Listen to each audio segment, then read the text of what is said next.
Alors, voici les vedettes de notre spectacle. J'aimerais bien qu'on pose nos armes et qu'on discute. Bon, lui, il va me prendre la tête. Jack, je veux que vous me dessiniez comme une de vos françaises. Non, c'est chouchou, je veux, pas la moche. Zut, rezut et rezut derrière. Ah, je vois, monsieur se fout de moi. Monsieur fait d'ironie. Mais où est-ce que vous vous croyez, merde? Au cirque? Ben ça, c'est du spectacle. Ça dépasse tout ce que j'ai pu imaginer. Old is beautiful, le vieux c'est beau et croyez-moi qu'ils sont bien. Bienvenue à cette séance spéciale enregistrée en public comme chaque année pour conclure la 4e saison de Hurlequin. Nous sommes au cinéma L'Arlequin grâce au réseau de cinéma du Lac. L'Arlequin, est-ce que vous allez bien? J'ai rien entendu? Allez, maintenant que vous êtes familiarisés avec les rituels anciens et les chants à poitrine dénudée, on va pouvoir amener la petite statue en rotin dans la salle d'à côté, la faire venir ici, mettre Simon au milieu et allumer un briquet. Et ça va sentir le cochon grillé, mes enfants.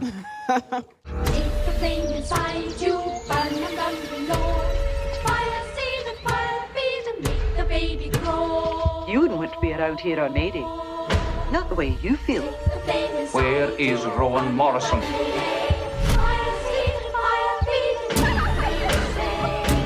It is time to keep your appointment with the Wicker Man. Allez, nous venons d'assister donc à la projection du film The Wicker Man de Robin Hardy, film de 1973, dans une copie fraîchement restaurée, projection rendue possible par Lost Film dont le programmateur Marc Ollery est avec nous ce soir. Marc, est-ce que tu veux venir sur scène nous rejoindre pour nous parler un peu de tout ça? Je vous demande une ovation incroyable pour Marc Ollery, s'il vous plaît. Alors, Marc, raconte-nous ton histoire avec ce film, en fait. Comment elle est née? Pourquoi est-ce que tu as voulu la voir? Comment s'est passée la sortie avec un Covid au milieu? Enfin, raconte-nous un peu toute cette aventure, parce que c'est une vraie aventure relativement épique. Alors, par où commencer? Ça me dépasse un petit peu, parce qu'en fait, le film, je me suis rendu compte qu'il est plus gros que moi, qu'il y a des gens qui l'aimaient avant moi, qu'il y a des gens qui vont l'aimer après moi. Et grâce à vous, il y a encore plus de gens qui vont l'aimer.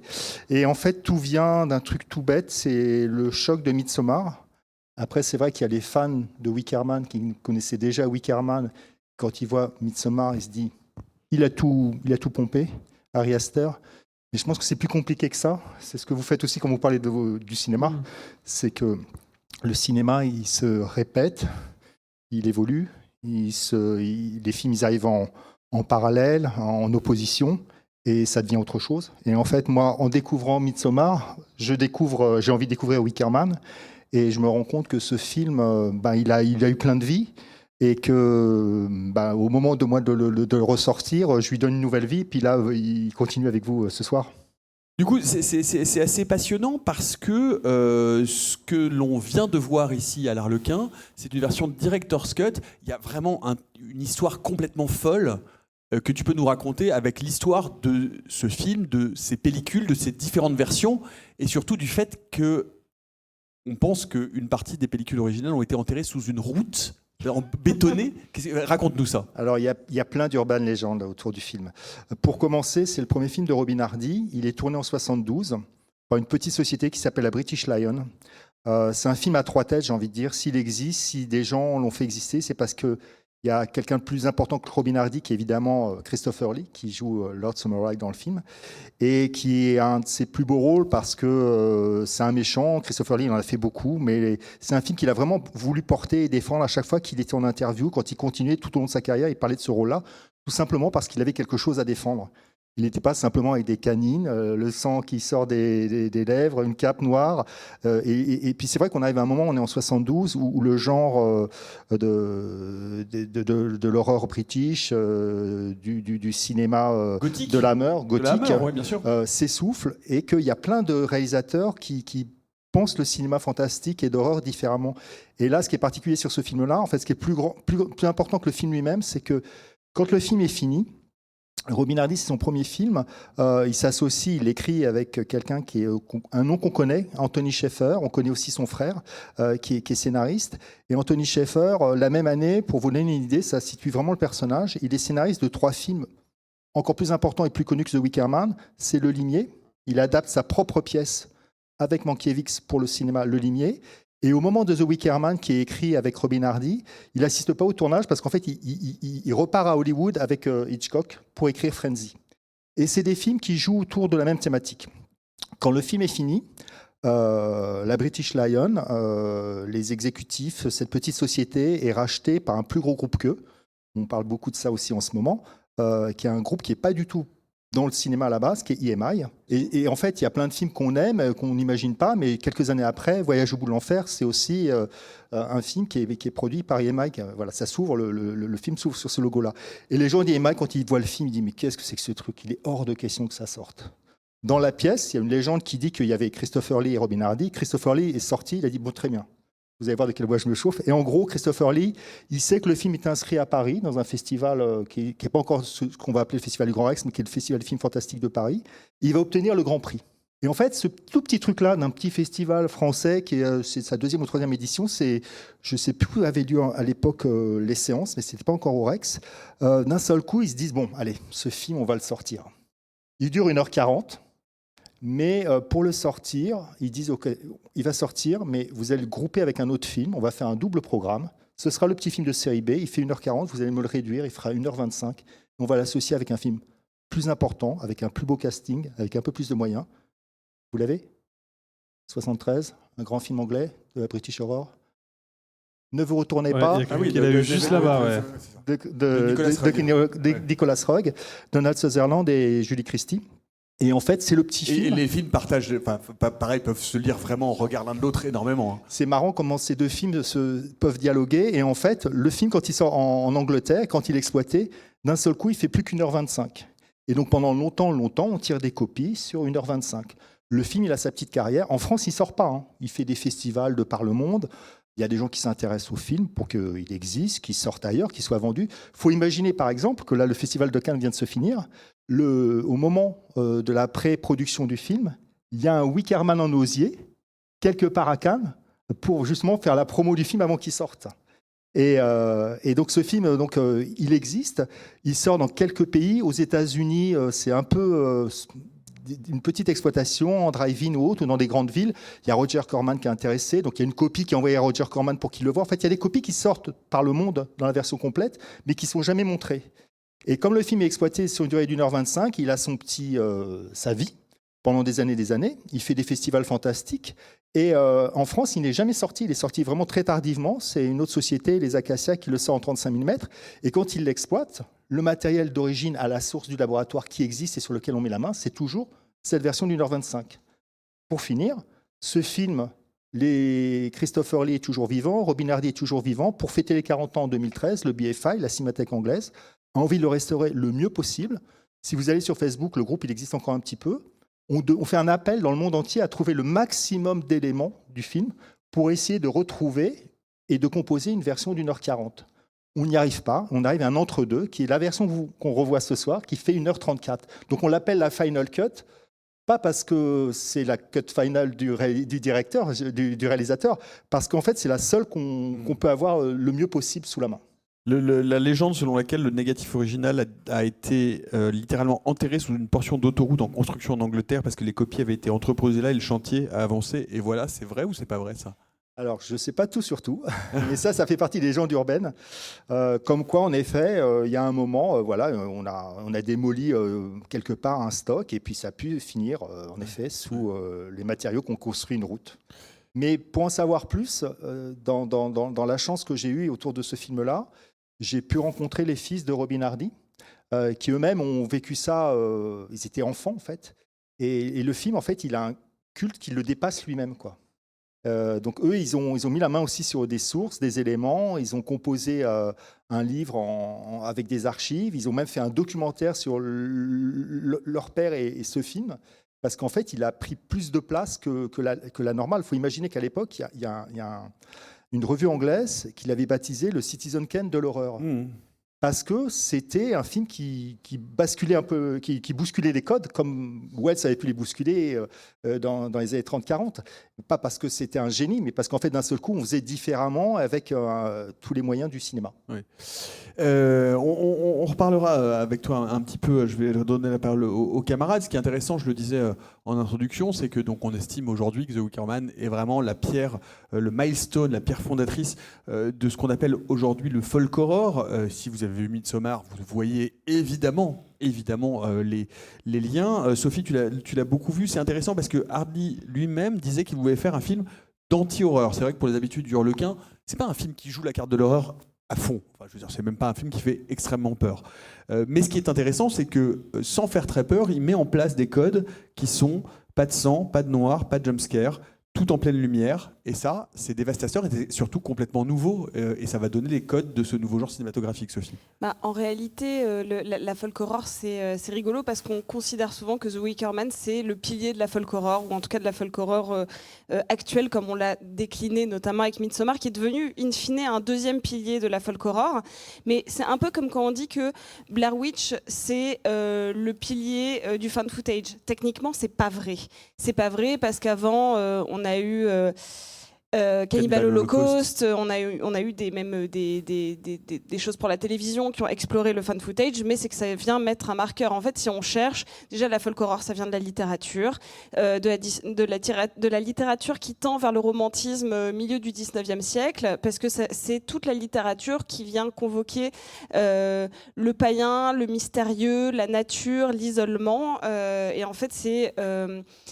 Techniquement, même si on le place un peu dans les années 70, j'ai cherché le premier film qu'on place... Moi, j'aime bien dire que c'est Aksan, le premier film de folk horror, mais c'est un petit peu flou parce que c'est un mélange de plein de choses. Mais souvent, on dit que, et je l'ai découvert, que le premier film de folk horror, c'est un film qui s'appelle Le Renne Blanc, qui est un film qui vient de Finlande, de 1952, où le pitch, c'est un chasseur qui tombe amoureux d'une sorcière qui va se transformer en reine et en reine vampire, mais reine l'animal, pas reine... Voilà. Et donc, techniquement, il y en a eu avant, mais c'est lui qui vient mettre plein de codes, et notamment, pourquoi on compare toujours ce film avec Midsommar ? Moi, je trouve que c'est deux films complémentaires et pas des films à opposer.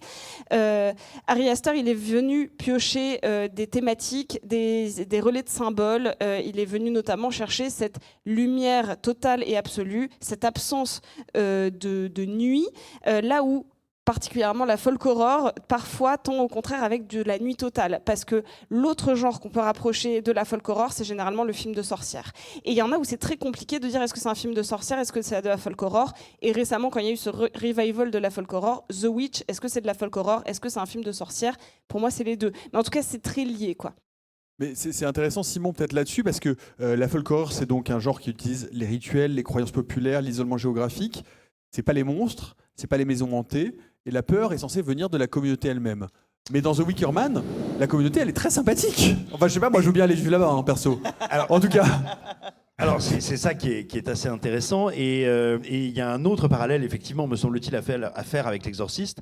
C'est que souvent, quand naissent des sous-genres, ou quand un film, on va dire, cristallise les codes à venir d'un sous-genre, souvent, ceux qui suivent vont en reprendre les signes, vont reprendre ce qui leur semble être les emblèmes, mais pas forcément ce qui en fait le sens. Typiquement, vous regardez le cinéma d'exorcisme, ce que semblent avoir compris les producteurs hollywoodiens, c'est faut des curés et faut des petites filles qui vomissent.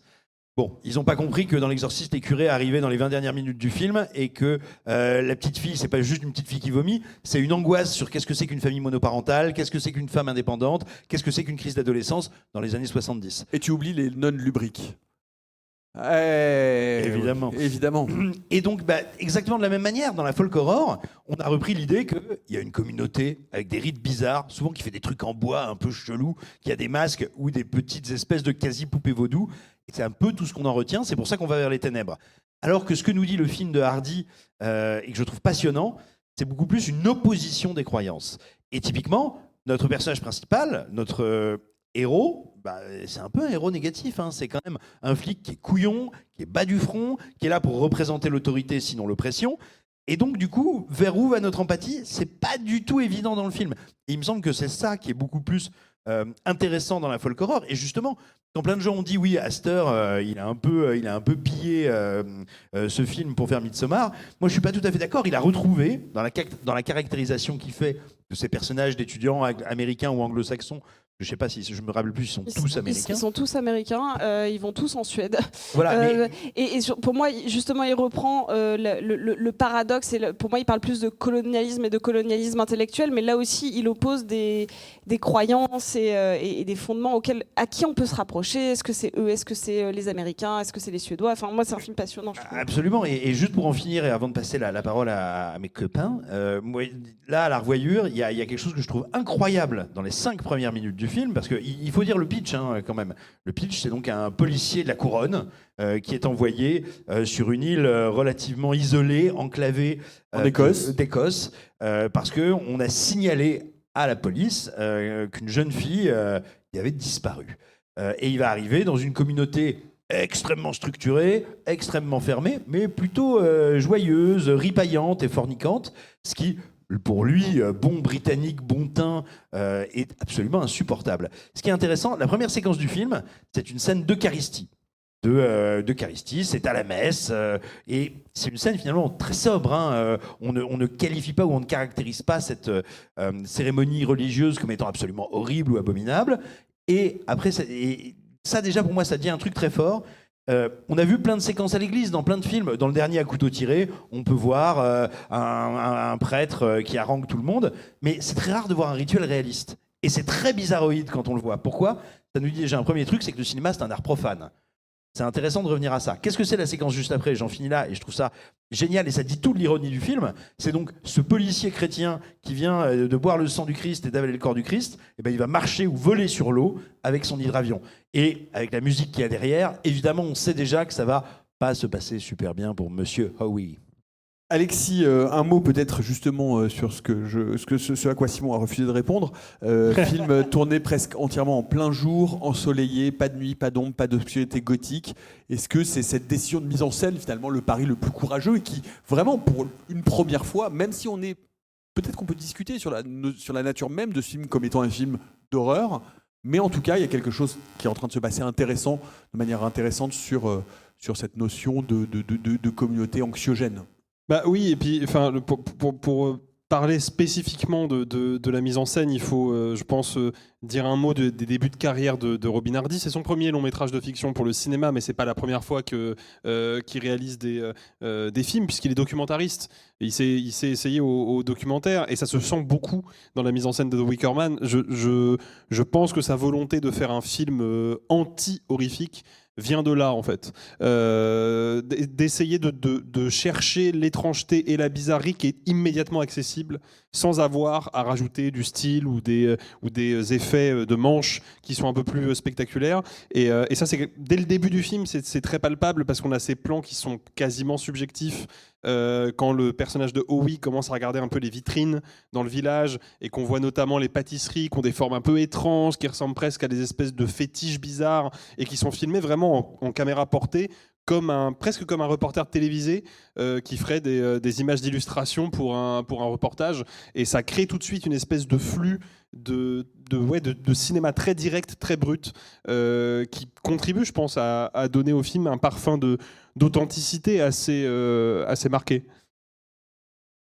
Il y a juste un tout petit détail que je voudrais signaler par rapport à la séquence que tu viens de dire, qui n'est pas évident pour nous francophones. Vous savez, il rentre donc dans ce magasin où il y a plein de pâtisseries et plein de sucreries, et il dit « Oh, vous avez des lapins en chocolat !» Et donc la pâtissière répond non, c'est pas des lapins, c'est des lièvres. C'est ce que vous dit la traduction française. En vrai, elle dit no, they are not rabbits, they are March hares. Alors, en anglais, hare, c'est un lièvre, effectivement, mais a March hare, c'est un lièvre en rut, comme le March hare de Lewis Carroll. C'est intéressant à... J'aimerais entendre Arthur, qu'on n'a pas entendu encore. Bonsoir. Bonsoir Arthur. Le sergent Howie, un homme droit, religieux, rigide, pas particulièrement sympathique, et pourtant... la fin, est-ce que on ressent quand même quelque chose pour le personnage? Où est-ce qu'on se place justement moralement dans ce film? Moi, c'est la première fois que je le voyais en salle. Je l'avais découvert pour la première fois en Blu-ray, dans cette édition-là précisément que j'avais. Et ce qui est intéressant, c'est que moi, la première fois que je le vois, je suis estomaqué et j'ai pas particulièrement ri. Là, tous ensemble autour de la salle, on a énormément ri au début, parce qu'en fait, la bizarrerie de ce que traverse ce personnage qui est très droit et qui est face à des choses un peu qui peuvent paraître absurdes, fait qu'en fait, on rigole beaucoup de cette situation, quand bien même on se doute bien que ça va pas bien se finir. sur la fin, je dois le reconnaître que j'avais deux huluberlus sur ma gauche, c'est toujours les mêmes, Nico et Simon, qui continuaient à rire, alors que moi, les 10 dernières minutes, je les trouve glaçantes. Ça veut pas dire que j'ai de l'empathie pour le personnage, mais ça veut dire que là, je vois d'un seul coup quelqu'un pour qui la fuite était possible à un instant T, l'a toujours refusé, et à un moment où il peut en avoir envie, elle n'est plus possible. Il y a ce truc de chemin où à partir du moment où il rentre dans la grotte, tu sais que c'est terminado pour lui. J'ai pas beaucoup d'empathie pour ce personnage parce que ce que je trouve intéressant, j'ai l'impression que il y a quelque chose qui va creuser du côté effectivement de la comparaison entre les deux religions où on peut croire qu'elles s'opposent, mais au final il y a quand même un segment où on va voir Christopher Lee en grand seigneur qui va se balader avec lui, qui va lui dire regarde tous nos fruits et mon grand-père est arrivé là, et on a presque l'impression que l'inspecteur il le respecte. Il l'écoute, il s'intéresse. Et du coup, c'est pas juste lui qui est un peu en mode quels sont ces étranges personnages nus qui dansent autour d'un feu. Il y a une vraie volonté de faire dialoguer les religions. Parce qu'en fait, au final, qui est le plus bizarre ? Celui qui danse à poil autour du feu ou celui qui croit qu'il est en train de manger le corps de son dieu avec un morceau de pain ? Je veux dire, c'est un film qui remet en cause les bizarreries de la religion et en fait, les deux s'opposent. Donc en fait, moi, c'est un personnage pour lequel j'ai pas beaucoup d'affect. Il représente en plus cette espèce de droiture. À un moment, il fait comprendre, il est à deux doigts de dire que la loi, c'est sa religion. Donc il y a une figure d'autorité un petit peu chiante. Et en même temps, j'ai pas envie d'être à sa place. Et quand arrive la fin, quelque part, il y a une espèce de tragique qui m'attrape. Et je pense que je suis pas le seul, qui fait que sympathie ou non pour cet inspecteur, il y a un moment où bah ouais, on est forcément un peu apeiné de ce qui se passe, et apeiné et fasciné, parce qu'en plus, il lui arrive une mort particulièrement spectaculaire, visuellement. Ce qui n'est pas le cas de tous les films. Ce qui vous dit que vraiment, quoi qu'il arrive, c'est toujours une mauvaise idée d'aller à Burning Man. Vraiment. Quoi qu'il arrive. Sophie, tu voulais rebondir. Je voulais rebondir sur un truc que tu as dit, Arthur, notamment sur la respectabilité du personnage de Christopher Lee. En fait, il y a quelque chose d'intéressant dans la folk horror, c'est que généralement, il y a une espèce de rupture visuelle assez forte entre ceux qui arrivent dans le petit village ou quoi que ce soit. Par exemple, il y a un film que j'aime beaucoup qui s'appelle The Ritual, qui était sur Netflix. Remarquable. Qui est un film remarquable. Mais quand ce petit groupe de Britanniques, encore une fois, sont sur une île et puis découvrent une espèce de sac, ou le village, encore une fois, de Shyamalan, il y a un truc dans la communauté qui est très bizarre. Ils ont l'air d'être dans le passé, ils ont l'air d'être bloqués dans une espèce de secte. Ils sont très différents. Là, même quand il y a une scène où ils marchent tous avec des masques, si vous faites attention aux vêtements, techniquement, les dames, elles ont littéralement des petites robes des années 70 avec des petites chaussures à talons. Christopher Lee, il a une apparence de bourgeois. Un soupul moutarde. Il a un soupul moutarde. Et des tennis. Et des tennis. Mais en fait, qui est le colonel Moutarde dans le Cluedo de mon époque. C'était le même soupul. Mais c'est ça. Mais en fait, et moi, c'est là qu'il y a un truc qui m'intéresse particulièrement dans The Wicker Man. C'est cette espèce de bizarrerie parce qu'il les voit. En fait, il ressemble à n'importe qui. Quand il arrive sur l'île et qu'il voit le monsieur du bar et le monsieur du petit hôtel et nanana. Ok, les filles, elles ont peu de vêtements, mais à part ça, ça a l'air d'être n'importe quelle ville écossaise du reste du pays. Et c'est au fur et à mesure. Et ça, pour moi, c'est un truc qu'un autre réalisateur a repris par la suite, qui est Edgar Wright, quand il fait Hot Fuzz. En fait, pour moi, c'est un des autres. En fait, on dit toujours Midsommar, c'est l'enfant de Wickerman, mais pour moi, le pan comique, c'est vraiment Hot Fuzz, avec ce truc de pareil. Il nous ressemble complètement, mais finalement, il y a peut-être un truc qui les lie, qui est un peu chelou. Arthur. Je voudrais rajouter autre chose par rapport à ça, c'est par rapport à la religion et il y a une notion aussi de profanation. C'est intéressant parce qu'à Cannes, on a redécouvert avec Nico Les Diables de Ken Russell, qui sort 2-3 ans après celui-là. Ils sont deux films radicalement différents. Non, mais les films dialoguent énormément. Mais énormément, en fait. Énormément. Et c'est intéressant de se dire que donc là, on est post-mouvement hippie, ça s'inscrit après les crimes Manson, etc. Donc on a une réflexion sur les hippies, ce qu'ils projetaient, leurs idéaux, est-ce qu'ils étaient valables ou pas, et quelle est la place de la religion par rapport à ça. Les deux films dialoguent énormément sur justement le rapport de quel est le pouvoir d'oppression d'une religion, quelle est la place de la sexualité dans le religieux, est-ce qu'elle est sacrée ou profane. Et en fait, c'est hyper intéressant de comparer les deux parce qu'en fait, les deux dialoguent et en même temps, ils s'opposent presque. Parce que là où le chrétien est la figure de la droiture qui refuse de céder au sortilège de cette vilaine voisine qui danse nue à côté de lui, là où dans le Ken Russell, c'est un peu l'inverse. La figure d'autorité, elle y va, elle y va. Elle y va bien. Alexis. Mais en fait, c'est marrant parce que c'est donc un film 100% british. Et pourtant, moi, je l'ai toujours considéré comme une espèce de cousin européen du Nouvel Hollywood.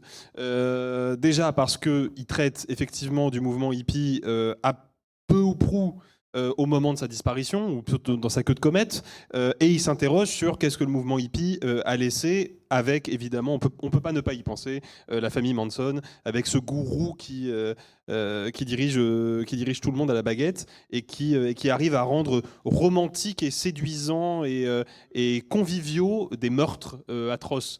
Donc évidemment on y pense, mais ce qui est en plus je trouve assez sidérant quand on revoit le film, c'est que dans sa structure scénaristique et notamment le traitement du personnage principal, on est très très proche du hardcore de Paul Schrader. C'est l'idée d'un personnage qui est un personnage vraiment de chrétien coincé au dernier degré de la rigidité chrétienne et qui va être obligé pour retrouver une jeune femme. C'est sa fille dans Hardcore, c'est une illustre inconnue dans The Wicker Man, mais ça reste quand même une figure filiale. Une jeune femme, voilà, par la force des choses. Il va être obligé de mimer jusqu'au vertige les mœurs du camp d'en face, puisque dans Hardcore, le personnage de George C. Scott doit à un moment se faire passer pour un producteur porno, et il est tellement crédible en producteur porno que tu finis par te dire, mais est-ce que finalement c'est pas ça sa vraie nature? Est-ce qu'il s'est pas découvert un peu trop au fil de ce parcours? Et là, pareil, le personnage de Howie doit se déguiser et danser pour maintenir sa couverture. Donc il y a clairement un dialogue qui s'établit, et pour le coup, The Wicker Man précède Hardcore sur cette question-là de quelques années. Oui, et puis alors moi ce qui m'intéresse aussi énormément, c'est que quand bien même dans la première partie du film, on a semble-t-il une opposition entre ce chrétien, ce wasp, cet anglican et ces gros païens fornicateurs du dimanche, il y a 2 moments au moins où on vient, même 3, troubler énormément ces cartes-là. C'est-à-dire que même si on nous présente une sexualité très libérée, on voit que Willow, la fille de l'aubergiste, sa sexualité est très ritualisée, et même si elle a l'air de s'en amuser, en tout cas on ne lui demande pas son avis. On lui apporte des hommes qu'elle doit initier ou qui doivent l'honorer, on ne sait pas trop. Et quand bien même elle n'a pas l'air trop malheureuse, on se doute bien que si elle était malheureuse, ça se passerait quand même. C'est une première nuance. Et puis, tu as évoqué la rencontre donc, entre Lord Summerisle et notre ami policier. Et effectivement, là, il y a un début de respect. Et c'est très troublant parce que cette société qui avait effectivement des airs de société hippie jusqu'à présent, on découvre qu'en fait, c'est une société féodale. Que peut-être les gens y sont très souriants, mais il y a littéralement un seigneur qui, en plus, un seigneur héréditaire. Il n'a pas été élu, on n'a pas décidé que c'était le chef. Non, il dit non, c'est mon grand-père qui est venu, qui leur a appris tous ces trucs-là, puis mon père a fait pareil, et puis moi pareil. On commence à dire, ah oui, particulier les hippies quand même. Et puis, il y a cette fin, alors on va pas vous la spoiler, mais dans la fin, par 2 fois, dans la dernière séquence, Howie, sans s'en rendre compte, abandonne sa religion et maudit les gens en face de lui. Quand tu es un chrétien rigoriste ou intégriste, ou plutôt on dirait intégraliste aujourd'hui, tel qu'il l'est, normalement, il n'y a pas de moment dans tes positions rituelles où tu te retrouves à regarder une assemblée de gens et à faire « Je vous maudis !» Enfin, c'est un truc totalement impie, totalement hérétique. Et il le fait une première fois, il se remet à prier, et quand la fumée à l'image oblitère son visage, soudain, en fait, le vrai voile se dissout, et en fait, il est comme eux. C'est un païen comme eux, et il maudit ses ennemis, et paradoxalement, c'est un peu aussi ce que lui dit en substance, métaphoriquement, le discours de Christopher Lee, quand les masques tombent, il lui dit, mais en fait, tu es partie prenante de ça, nous sommes pareils. Et le film est très malaisant et très glaçant, pas seulement du fait du sort de Howie, mais parce que, alors que nous avons cru un instant qu'on était face à un gentil couillon, face à des hippies fornicateurs qu'on aime bien, qui sont tellement rigolos, qu'est-ce qu'elle est sympa la maîtresse et bien en fait, non, ils sont l'exacte face d'une même pièce et les deux vont ensemble. Et ça, c'est très inconfortable et c'est passionnant. Sans vouloir spoiler, bien sûr. Sophie, tu voulais dire un mot? Alors déjà, petit 1, c'est exactement ce que fait Ari Aster, ce qui prouve qu'il a vraiment bien compris le film. Et la deuxième partie, par rapport au Nouvel Hollywood, un autre pan hyper important, c'est la musique. Parce que sa structure musicale, l'intégration de la musique, pour moi, n'est pas sans rappeler la partie prenante de certains auteurs-compositeurs pour l'image intégrale d'un film, à savoir Le Lauréat, qui est sorti en 68, et Harold et Maude, où c'est littéralement une musique qui vient structurer le récit. Et là, j'ai presque l'impression qu'il parodie un peu ça, parce que les chansons, parfois, sont très graves, très solennelles, et pourtant très graveleuses. Donc là, il y a une espèce de paradoxe qui vient se créer à l'intérieur de tout ce micmac musical. On peut citer aussi, pour continuer sur les exemples que tu cites, mais on peut citer Harry Nilsson sur Macadam Cowboy, Paul Williams sur Le Canard de Cimino, Dylan sur Pat Garrett. Enfin, la musique folk à cette époque-là, elle est vraiment ancrée dans les BO du Nouvel Hollywood, donc c'est effectivement pas rien de s'y référer pour un film européen. Mais moi j'irais même un cran plus loin. De facto, The Wicker Man est peut-être la seule comédie musicale horrifique D'accord. que j'ai vue. C'est-à-dire que non, mais Alors, sincèrement, attendez, je m'explique. Les musiques ne sont pas juste, moi dans mon souvenir, c'était juste des folk songs qui venaient ponctuer le récit. Pas du tout. Il y a des musiques qui viennent faire avancer l'action. Alors si une musique commence à faire avancer l'action, et je pense notamment au chant de la sirène, voilà, celui qu'on voit, la musique décrit exactement ce qui est en train de se passer et fait progresser le scénario. Donc, est-ce que c'est une comédie musicale, Sophie, ou pas? C'est complètement une comédie musicale, bien évidemment. Cela étant dit, comment tu qualifies Rocky Horror Picture Show? C'est une comédie musicale. D'horreur. Ah non, pas d'horreur. Non. C'est un pastiche. Vous voyez, c'est quand j'essaie de troller parfois Nicolas Martin. Tu trolles qu'à moitié, il y a horreur dans le titre. Voilà. Après, j'en ai des comédies musicales d'horreur. J'en ai au moins Repose, deux. The Organic ou The Lure. Opéra. Et The Lure, film de sirène. 40 ans après celui-là. Bien sûr. Et pour parler un peu de matière de cinéma, à plusieurs reprises, au moins à deux, dans ces moments musicaux, il y a des effets de montage que je trouve d'une sophistication et d'une richesse qui sont sidérantes et qui, moi, là, m'ont vraiment marqué en les redécouvrant sur grand écran. Je pense notamment à la chanson Oh Jenny, touche-moi le tralali, pendant que oui est dans l'auberge. Je fais ce que je peux pour pas spoiler. Et je veux dire, très littéralement, simultanément, on a Oh oui, tout seul qui prie, on a la fille de l'aubergiste, Willow, on a l'extérieur de l'auberge, on a la chanson, on va dire intradiégétique qui se déroule dans l'auberge, et quelques images. Et on a également Christopher Lee, dont on ne sait pas encore quel est son statut, on le subodore, mais on ne le sait pas. C'est un personnage abstrait encore à ce moment-là, qui nous parle, et on a des plans macro d'escargots qui s'humectent. Enfin, c'est pas évident à faire, c'est rare à l'époque d'avoir des structures de montage aussi complexes. Commencez à réfléchir à vos questions parce que je vais passer parmi vous dans quelques instants. Deux anecdotes assez amusantes. Les producteurs ont obligé Hardy à tourner d'octobre à décembre en pleine Écosse, alors qu'on est censé être à la fête du 1er mai. Donc, petit problème, les acteurs jouaient en costume léger sous un froid glacial. Ils avaient des glaçons dans la bouche entre les prises pour qu'on ne voit pas leur buée et le souffle quand ils parlent. C'est pas de la du tortionnaire des enfers, ça. Le village a été déplacé 25 fois. Hardy a déplacé la localisation du village 25 fois pendant le tournage. Si bien que le chef décorateur qui préparait la structure de Wicker Man lui-même n'a rattrapé l'équipe que la veille du tournage de la scène finale. Cette fameuse fin hyper iconique, du coup, a failli ne pas avoir sa statue à cause des déplacements. Est-ce que tu confirmes ça, Marc? Alors, là, il y a plein de choses. De toute façon, c'est du cinéma, tout ça, on est d'accord. Donc, cette île n'existe pas. Si vous allez en Écosse, je pourrais vous donner tous les lieux, mais c'est vraiment un peu partout. Il y a deux châteaux qui font un seul château. Le château Lord Summerrise, c'est deux châteaux en Écosse. C'est-à-dire pour les intérieurs, les extérieurs et les jardins. Il y a des jardins exotiques qui avaient des palmiers et tout ça, qu'on survole un petit peu. Par contre, ce qu'on survole aussi, c'est les îles de Skye, qu'on a beaucoup vu dans les derniers Star Wars, la fin de la saga. Non, mais en fait, ce que je veux dire par là, c'est que le film, c'est vraiment plein de petits bouts qui font croire à tout ce qu'on voit. C'est-à-dire que vous avez vraiment tout résumé tout à l'heure. Il marche sur deux têtes, ce film. Sur Robin Hardy, qui lui va ramener beaucoup de critiques de la religion. Quand tout à l'heure, tu parlais que c'était son avant-dernier film. En fait, il a fait 3 films. Il avait envie de faire une trilogie pour critiquer la religion. C'était sa première pierre à l'édifice. Le dernier film qu'il a réalisé, qui s'appelle The Wicker Tree, c'est un petit peu une suite déguisée. Normalement, elle est toujours accessible sur YouTube, si vous la cherchez.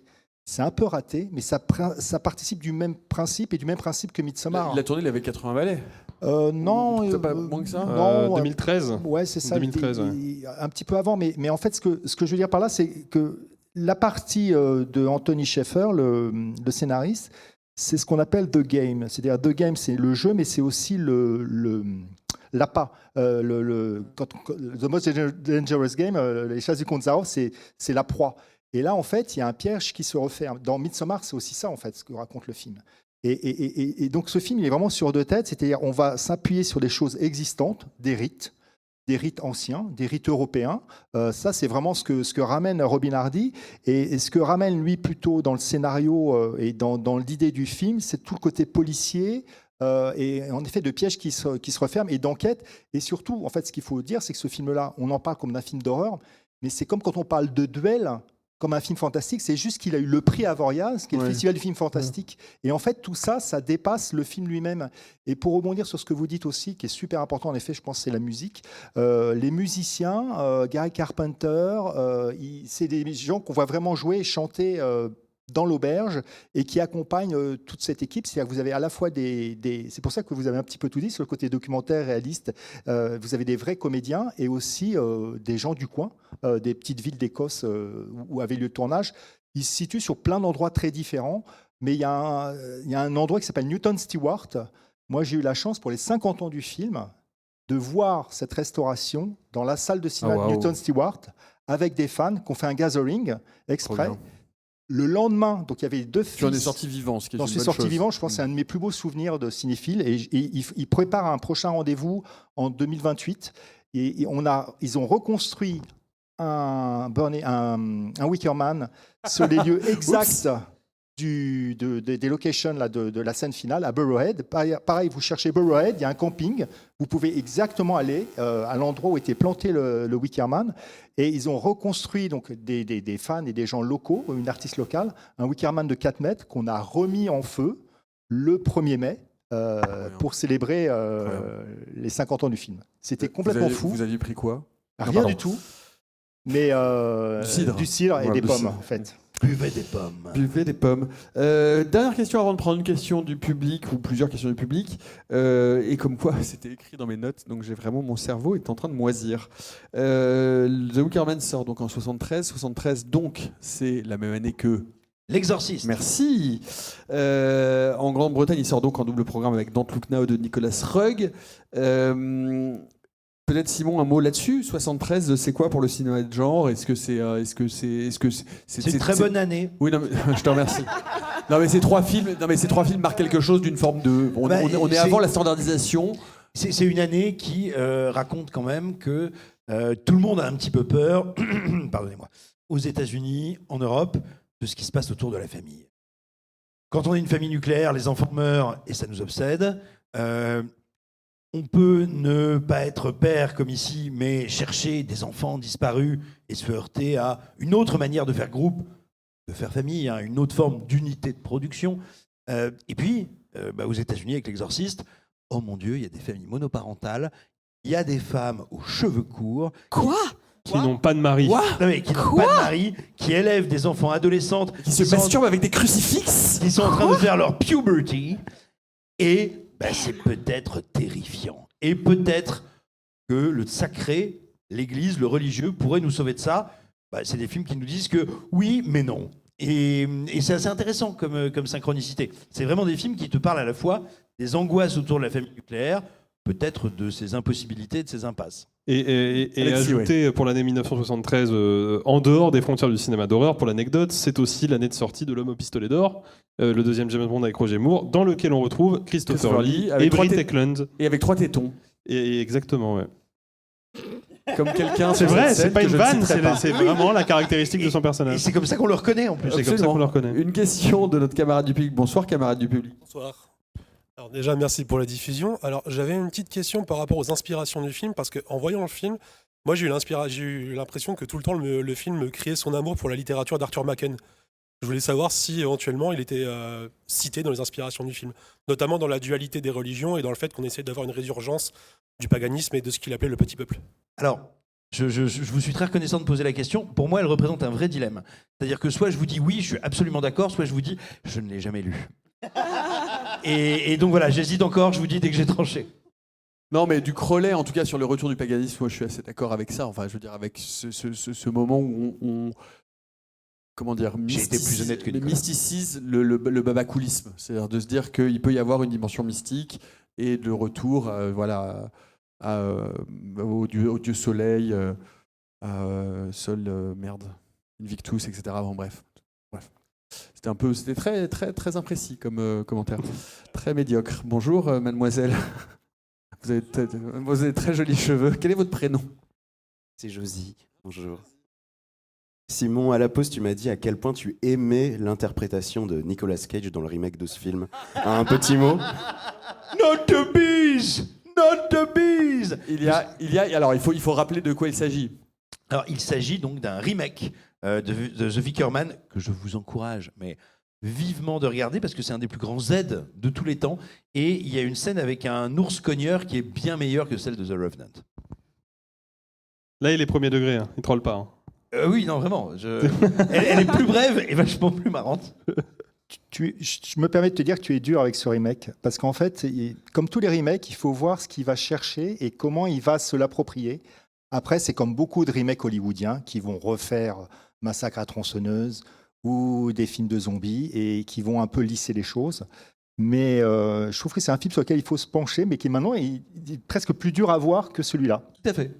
Oui, alors moi j'ai pensé à un film en fait en revoyant Wicker Man, qui est un film qui s'appelle, il me semble, les Crocs de Satan, et je me demandais, ça a été tourné, j'ai pas vérifié les dates, mais ça a été tourné avant, à peu près à la même période, parce qu'il y a des séquences aussi, il me semble, dans ce film avec Vincent Price, avec des rituels païens à l'intérieur, ce genre de choses. Donc je me demandais si c'était aussi quelque chose dans l'époque, voilà, qui flottait quoi autour. Et puis j'ai pensé aussi à la série Le Prisonnier, bizarrement pour le côté île un peu claustrophobique, mais en même temps complètement allumé à l'anglaise.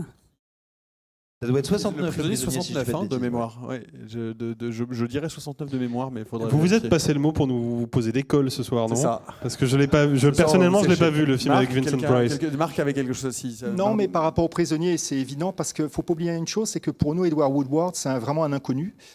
C'est un comédien qui a eu une carrière, qui a fait d'autres films, mais par contre, il va faire une série qui s'appelle Equalizer, dont il va y avoir un remake quelques années plus tard avec notre Denzel Washington préféré. Ouais. Et c'est une star aussi de cinéma et de télé, comme Patrick McGowan à l'époque était pour Le Prisonnier. Je pense que c'est vraiment...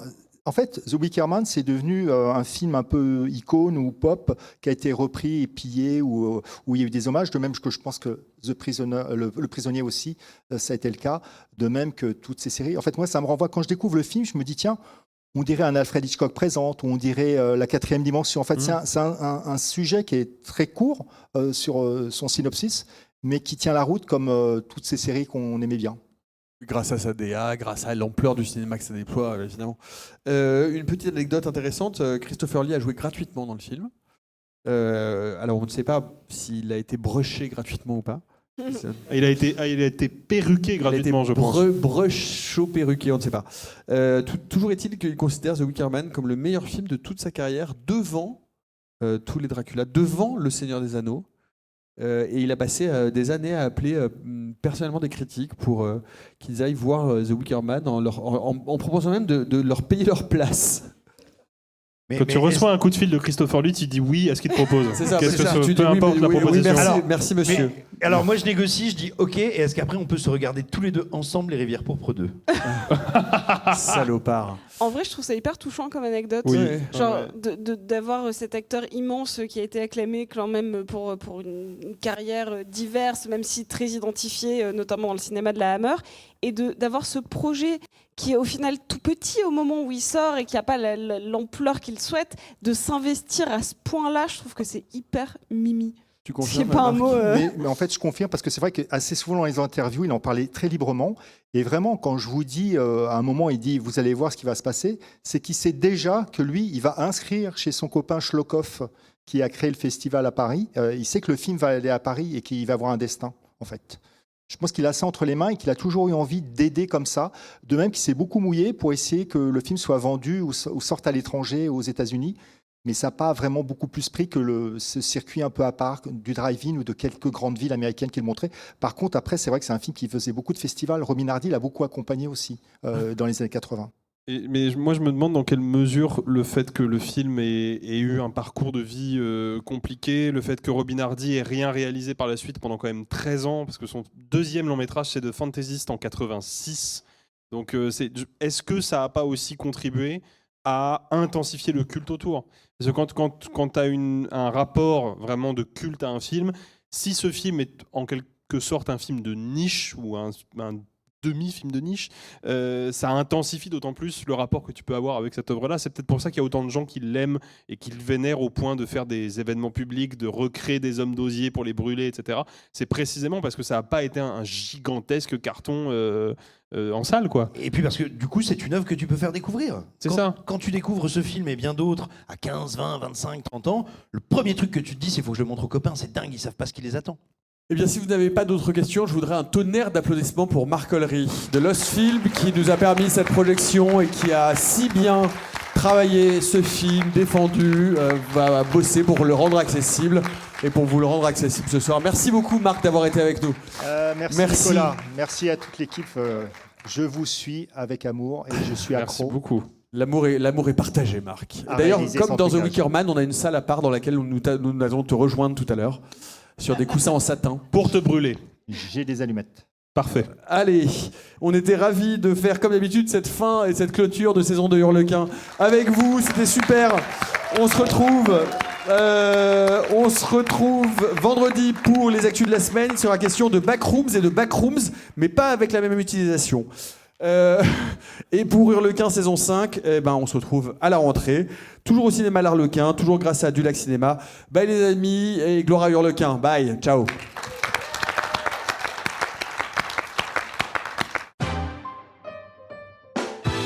Messieurs, il n'est de bonne société qui ne se quitte.